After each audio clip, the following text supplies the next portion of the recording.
Hey,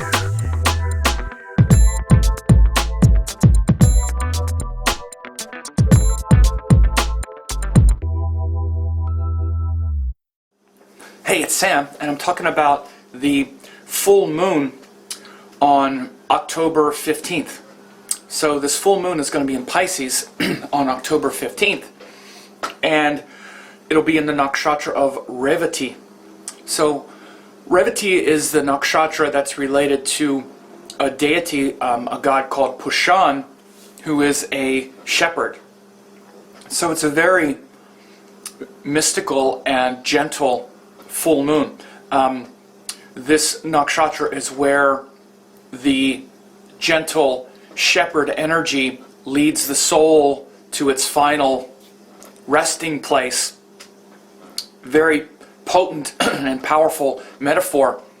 And this is after the long journey around the zodiac. So this full moon happens at 29 degrees of Pisces, the last degree. So this is really where the soul is finishing its journey, and that last bit of the soul's completion is in fact surrender, letting go. Surrender, letting go, relaxing into the fullness of cosmic love and unity and harmony.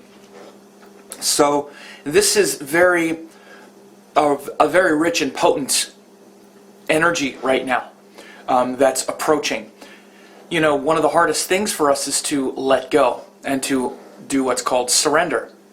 You know, we all want to be liberated, as we say. You know, we want liberation. It's a very, sort of grandiose concept. And we say, what do I do to get liberation? What do I do to get it? How about nothing? How about do nothing? Well, how can I do nothing?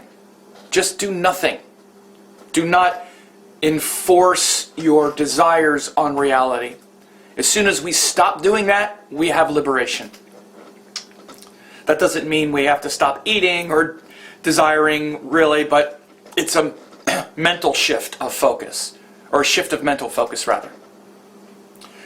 Surrender is that. It's trusting that everything is fine the way it is. Spiritual surrender. And stop looking outside of yourself for happiness, for blame, for, here's the reason I'm unhappy because this person did this to me, or if I can only get this, then I'll be happy, and looking for some future to have it all work out one day. Have it all work out where you're not suffering, or where people aren't hurting you, or all of this stuff that keeps us just on the wheel of samsara. The hardest thing to do is surrender and trust that the cosmos is fine, that it's all worked out. Once you start to sort of withdraw your iron, white-knuckle grip on the world, and that your desire to want to force everything to be the way it should be, and force the universe to conform to how it should be, because you think it should be that way, and you think people should be doing what you think they should be doing, and you think situations should be playing out the way they should be, and all of your slights and grievances against people and against the world, once all of that ends and finishes, that's what liberation is. It's called surrender. It's the simplest thing and the most complicated thing. Just stop. Stop fighting. That's what this full moon is about.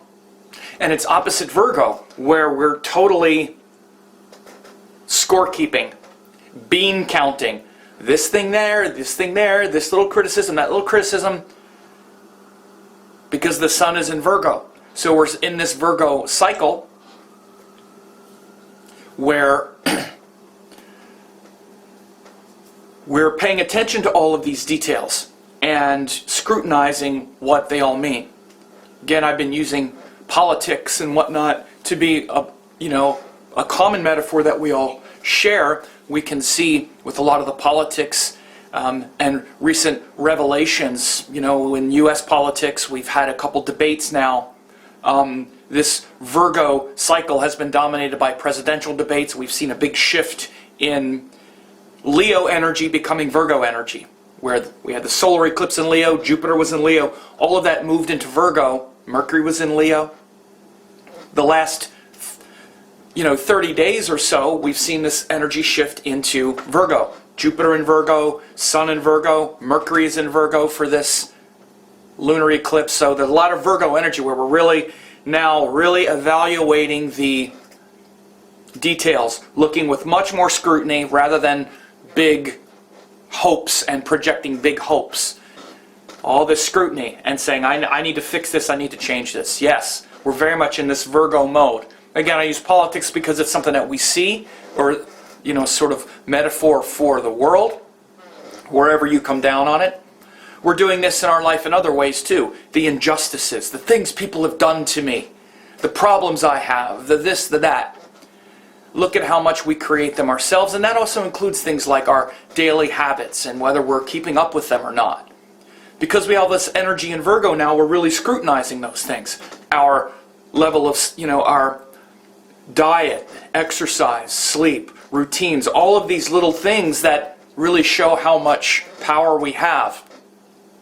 All of that stuff needs to be taken care of, needs to be accounted for. Virgo is all of the little work and tasks and details of living in the world. But opposite that, the full moon is Pisces, which is the trust that it's all working out. Where Virgo is powerful is where we're actually using our discrimination to understand things and figure them out. Where it becomes a problem is when we become hyper responsible for them and think, I can fix it, I have to figure it all out myself. And where it gets even more insidious is where we start to then scrutinize and attack the people in our life who we think are, for instance, responsible for our problems.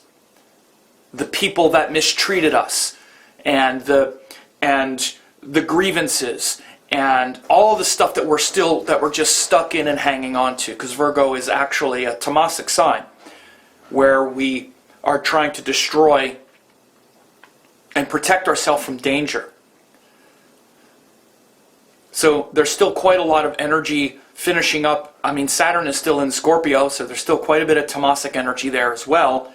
We got Sun, Mercury, Jupiter in tamasic Virgo. Venus just moved into tamasic Scorpio with Saturn, which is tamasic. Tamasic just means where we're trying to protect ourselves, so there's still a lot of stress and fear and worry in that regard. So I'm saying this because this full moon in Pisces is the opposite point of contrast from Virgo, where we're hyper responsible for everything in Virgo. In Pisces, we have to just trust that it's all working out. It's all going to work out. And not to get so stressed and worried about things, and surrender. Stop inflicting our will on the universe and expecting that we're going to make it all be the way we think it should be.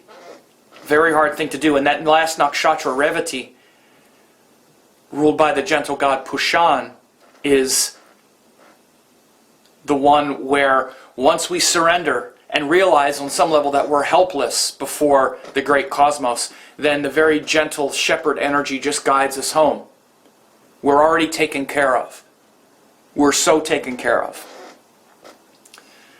But as long as you think you're not helpless, as long as you're fighting to make it work, there's no gentle shepherd energy taking you home.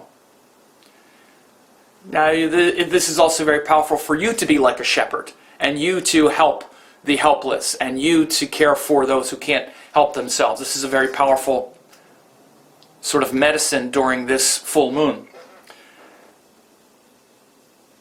That's often easier than allowing ourselves to be helpless, because when we're helping someone else, there's some ego there, and I'm holding space. That's all a great and virtuous thing.